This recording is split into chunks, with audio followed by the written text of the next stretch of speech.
Tonight, everyone is watching Iran. The missiles, the military movements, the escalating tension in the Strait of Hormuz.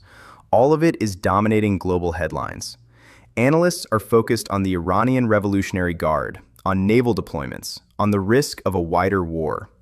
But something much bigger is happening right now, and almost nobody is talking about it. Because over the last 48 hours, I've been looking at a country that hasn't fired a single shot in this conflict. A country that hasn't been bombed. A country that appears on the surface completely untouched by the war. And yet, it may be taking one of the most devastating strategic hits of the entire crisis. That country is China. And what I'm about to show you changes the way you understand this entire conflict. Because this isn't just about Iran anymore. This is about the collapse of a system China spent over a decade building. A system worth hundreds of billions of dollars. A system that may now be breaking in real time. So make sure you're subscribed, because what's happening here is one of the most underreported dimensions of this entire crisis.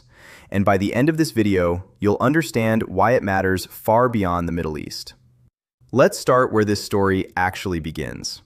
To understand what's happening to China today, you have to understand what China built inside Iran.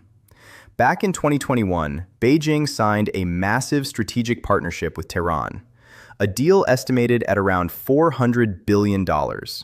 It was designed to lock in energy supplies, infrastructure access, and long-term geopolitical influence for at least 25 years. Iran wasn't just another partner, it was a cornerstone, a critical node in China's westward expansion strategy, part of the Belt and Road Initiative, designed to connect Asia to Europe through land and sea routes. On the ground, that meant something very concrete. Chinese companies were deeply embedded in Iran's economy.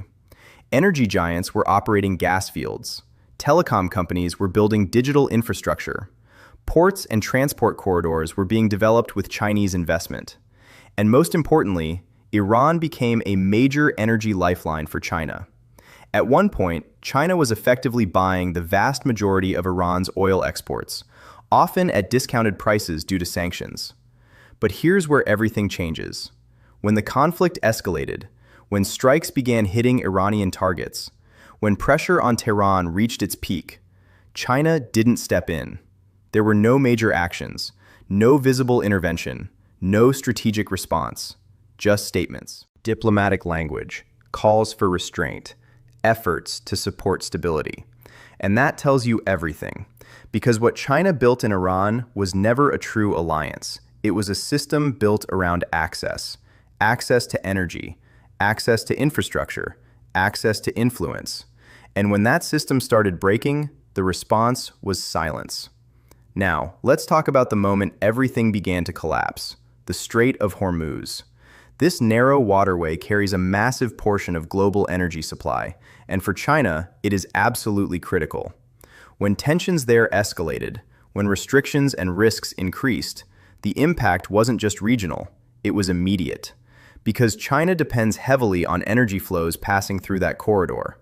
And suddenly, those flows became unstable.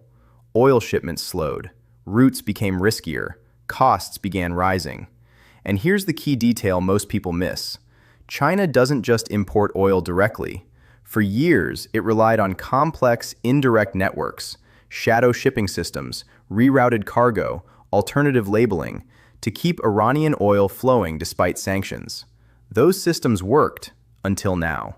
Because once enforcement tightens, once monitoring increases, once vessels start getting intercepted, that entire hidden network becomes vulnerable. And when that happens, supply drops fast. Now imagine what that means inside China. Factories depend on stable input costs. Manufacturing depends on predictable supply chains. Entire industries depend on energy stability. Disrupt that, and everything starts to slow down. And we're already seeing early signs of that pressure. Production in key sectors has weakened. Costs for materials have risen. Margins are getting squeezed. And when margins disappear, factories don't just struggle, they shut down. This is where the story becomes real, because this isn't just about geopolitics anymore.